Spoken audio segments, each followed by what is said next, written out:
వరంగల్ నర్సంపేటలో ఉద్రిక్తత చోటు చేసుకుంది. అశోక్ నగర్ లోని చారిత్రక మట్టికోట శివాలయాన్ని విధ్వంసం చేసిన ప్రాంతాన్ని పరిశీలించడానికి వెళ్తున్నారు హరీష్ రావు. ఆయన టూర్ ఉండటంతో టెంట్లు వేశారు బీఆర్ఎస్ నేతలు. పర్మిషన్ లేదని అడ్డుకుని టెంట్లను తొలగించారు పోలీసులు. టెంట్లు తొలగించొద్దని పోలీసులను అడ్డుకున్నారు బీఆర్ఎస్ లీడర్లు. ఇక దీంతో ఇరువురి మధ్య తోపులాట జరిగింది.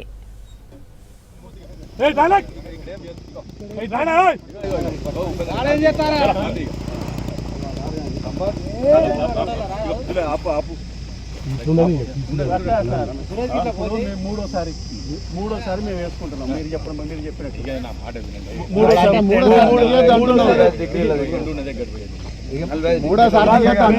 మీ ఎండలో ఉండాలా పోవాలి చెప్పండి. మీ ఎండలో ఉండాలా పోవాలి చెప్పండి. ఏంటి ఎండలో ఉండాలా పోవాలి చెప్పండి.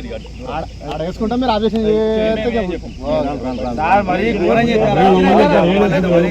వ్యవస్థ